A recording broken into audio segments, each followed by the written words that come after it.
Assalamualaikum warahmatullahi wabarakatuh.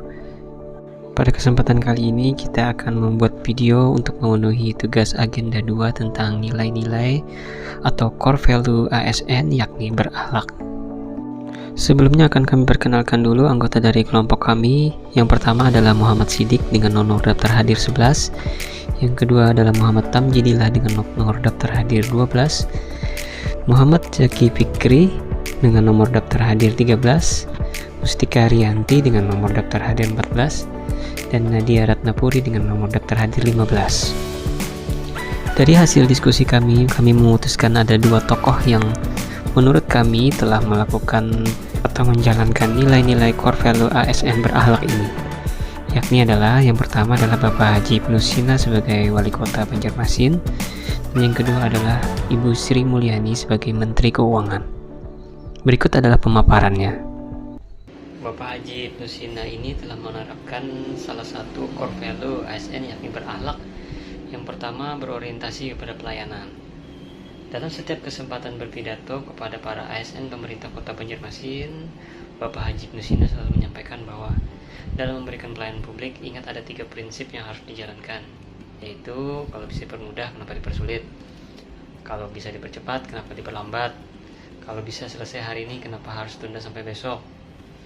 Beliau juga mengingatkan tentang Banjarmasin Baiman, yakni Barasi Wan Nyaman. Seorang ASN wajib memberikan kenyamanan dalam pelayanan tanpa membeda-bedakan. Bahkan beliau juga berencana membangun mall pelayanan publik di bekas Mitra Plaza. Dalam wawancara, beliau menjelaskan bahwa di mall pelayanan publik yang kira-kira akan launching pada 2023 Juli, mall pelayanan publik Pemkot Banjarmasin itu direncanakan memiliki sejumlah fasilitas guna memberikan kenyamanan bagi para warga yang ingin berurusan di sana nanti.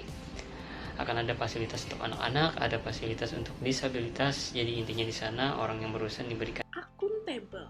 Bapak Ibnu Sina terkenal dengan kepemimpinan beliau, yaitu jujur, bertanggung jawab, cermat, disiplin, dan berintegritas tinggi. Dalam pelantikan pejabat ASN tanggal 22 April tahun 2022, beliau menyampaikan kepada pejabat ASN untuk dapat menunjukkan kinerja yang baik. Jika tidak bisa bekerja, terpaksa akan beliau singkirkan. Selain itu, dapat terlihat juga dari salah satu visi beliau dalam memimpin Kota Banjarmasin, yaitu amanah, yang memiliki makna pemerintah Kota Banjarmasin dan masyarakat Kota Banjarmasin mampu melaksanakan hak dan kewajiban dengan baik sesuai dengan aturan dan norma yang berlaku. Harapan beliau, Banjarmasin yang amanah dapat mencerminkan pemerintahan yang jujur dan terpercaya dalam melaksanakan tugas yang diemban. Kompeten. Di tahun 2019, Bapak Ibnu Sina mendapatkan penghargaan dalam acara The Most Inspiring and Innovative Figure Award sebagai wali kota terbaik. Bukan hanya itu saja, berkat kepemimpinan beliau, Banjarmasin menjadi kota pertama di Indonesia yang melarang penggunaan kantong plastik untuk menjaga lingkungan. Hal ini menunjukkan bahwa beliau mampu menjalankan tugas beliau sebagai wali kota dengan kualitas terbaik. Dalam mengimplementasikan nilai harmonis, Bapak Ibnu Sina dikenal akrab dengan masyarakat. Sebagai pemimpin, beliau selalu menyempatkan diri untuk melihat kehidupan masyarakatnya dari dekat. Bersama istri beliau, Ibu Siti Wasila, beliau sering mengunjungi rumah singgah.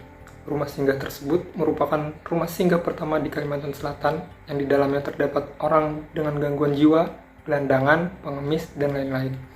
Nilai harmonis lainnya, beliau sering menjadi pemberi tausiah atau ceramah di masjid-masjid Kota Banjarmasin. Hal ini menunjukkan bahwa beliau merupakan sosok yang mengayomi masyarakat. Loyalitas Bapak Ibnu Sina sebagai pelayan publik dibuktikan ketika turun tangan langsung membagikan ratusan nasi kotak pada warga Kota Banjarmasin yang terdampak bencana banjir. Beliau pergi ke tempat pengungsian untuk melihat dan mendengarkan secara langsung keluh kesah masyarakat. Selain itu, beliau juga sering mengeluarkan uang pribadi untuk membangun masjid-masjid yang ada di Kota Banjarmasin. Nilai selanjutnya yaitu adaptif. Di bawah kepemimpinan Bapak Ibnu Sina, Kota Banjarmasin terus melakukan inovasi terhadap pelayanan masyarakat dengan memanfaatkan teknologi untuk mempermudah pelayanan. Hal ini dibuktikan dalam peringatan 1 tahun beliau menjabat sebagai Wali Kota Banjarmasin periode kedua, yaitu pada tanggal 23 Juni 2022. Beliau resmi meluncurkan aplikasi Banjarmasin Pintar yang bertempat di lobi Balai Kota Banjarmasin. Dalam aplikasi Banjarmasin Pintar itu dapat mengakses berbagai macam keperluan seperti layanan kesehatan terkait kebutuhan rumah sakit dan puskesmas. Kemudian layanan kebersihan seperti pelayanan pembuangan sampah hingga pelayanan smart city lainnya. Nantinya pengembangan ke depan akan menjadi pusat informasi baik event pariwisata, perkembangan kota, serta rencana ke depan. Semua informasi tersebut ada di satu aplikasi, yaitu Banjarmasin Pintar. Kedepannya, seluruh ASN pemerintah Kota Banjarmasin wajib memiliki aplikasi ini, karena nantinya akan ada absensi di aplikasi tersebut. Selain itu, beliau juga dikenal aktif dalam bermedia sosial seperti Instagram. Beliau memanfaatkan media sosial untuk dapat berkomunikasi dengan masyarakat Banjarmasin. Nilai yang terakhir yaitu kolaboratif. Pada tahun 2019, Bapak Ibnu Sina gencar melakukan berbagai kerjasama dengan stakeholder pendidikan demi mewujudkan destinasi kota wisata dan smart city. Begitu pula baru-baru ini pada bulan Mei 2022, beliau melakukan penandatanganan kerjasama dengan Fakultas Ilmu Administrasi Universitas Brawijaya Malang tentang penyelenggaraan bimbingan teknis, penyusunan peta proses bisnis di lingkungan Pemko Banjarmasin.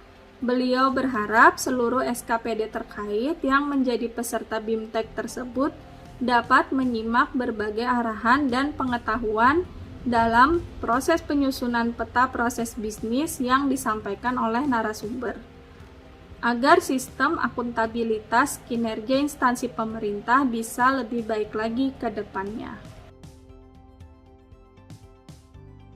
Ibu Sri Mulyani ini menerapkan salah satu core ASN value, yakni berorientasi pada pelayanan.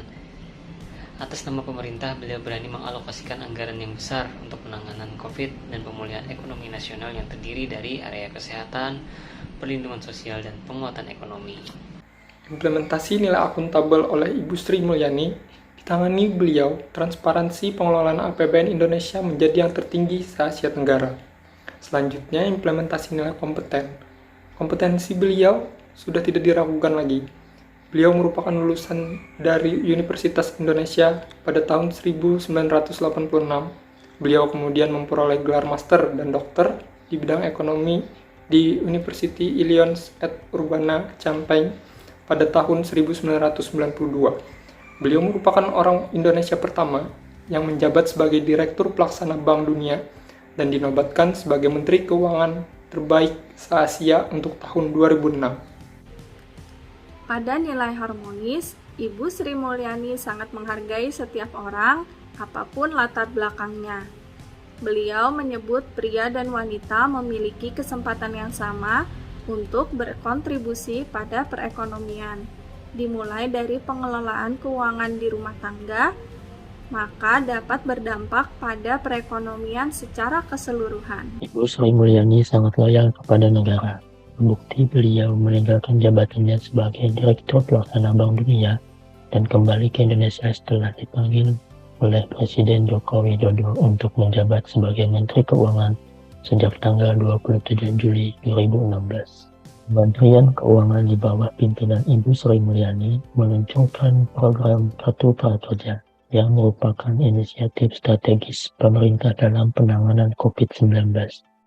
Karena tidak hanya menjadi sarana transfer dana dari pemerintah ke masyarakat, tetapi menawarkan skill development yang dapat menjadi fondasi untuk meraih kesempatan kerja yang lebih luas. Kolaboratif. Pada program Kartu Prakerja yang dipimpin oleh Ibu Sri Mulyani terdapat Komite Cipta Kerja yang dibentuk melalui Peraturan Presiden Nomor 36 Tahun 2020 tentang pengembangan kompetensi kerja. Menteri Keuangan berkolaborasi dengan beberapa menteri terkait yaitu Menteri Perencanaan Pembangunan Nasional, Menteri Ketenagakerjaan, Menteri Perindustrian, Menteri Pendidikan dan Kebudayaan, dan Menteri Dalam Negeri demi suksesnya program pemerintahan tersebut.